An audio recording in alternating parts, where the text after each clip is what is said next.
एक नगर में देवभक्ति नामक एक राजा रहते थे। उनके पुत्र के पेट में एक सांप चला गया था। उस सांप ने वही अपना बिल बना लिया।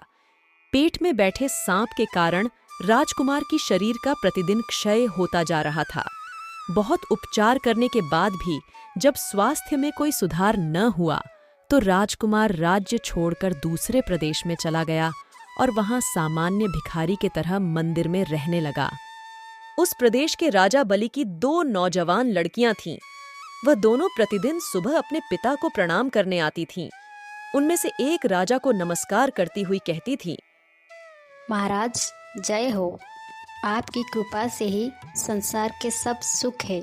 दूसरी कहती थी, महाराज ईश्वर आपको आपकी कर्म का फल दे। दूसरी की बात सुनकर महाराज क्रोधित हो जाते थे। एक दिन इसी क्रोध बस में उन्होंने मंत्री को बुलाकर आज्ञा दी, मंत्री, इस कटु बोलने वाली लड़की को किसी गरीब परदेसी के हाथों में दे दो, जिससे यह अपने कर्मों का फल स्वयं चखे।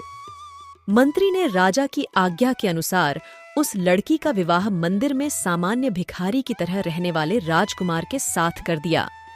राजकुमारी ने उसे ही अपना पति मानकर उसके सेवा करने लगी। दोनों ने उस देश छोड़ दिया। थोड़ी दूर जाने पर वह एक तालाब के किनारे ठहरे। वहां राजपूत को छोड़कर उसकी पत्नी पास के गांव में घी, तेल आदि सौदा लेने गई। सौदा लेकर जब वह वापस आ रही थी तब उसने देखा कि उसका पति तालाब से कुछ दूरी पर एक सांप के बिल के पास सो रहा है। उसके मुख से एक फनियल सांप बाहर निकलकर हवा खा रहा है। एक दूसरा सांप भी अपने बिल से निकलकर फन फैलाए वहीं बैठा था। दोनों में बातचीत हो रही थी। बिल वाला सब पेट वाले सांप से कह रहा था, दुष्ट, तू इतनी सर्वांग सुंदर राजकुमार का जीवन क्यों नष्ट कर रहा है? तब पेट वाला सांप बोला, तू भी तो इस बिल में पड़े स्वर्ण कलश को दूषित कर रहा है। बिल वाला सांप बोला, तो तू क्या समझता है कि तुझे पेट से निकालने की दवा किसी को भी मालूम नहीं है? कोई भी व्यक्ति राजकुमार को उबाली हुई कांजी की राई पिलाकर तुझे मार सकता है। तुझे भी तो गर्म तेल डालकर कोई भी मार सकता है। इसी तरह दोनों ने एक दूसरे का भेद खोल दिया। राजकन्या ने दोनों की बातें सुन ली थीं। उसने उनकी बताई विधियों से ही दोनों का नाश कर दिया। उसका पति भी निरोग हो गया और बिल में स्वर्ण भरा कलश पाकर गरीबी भी दूर हो गई।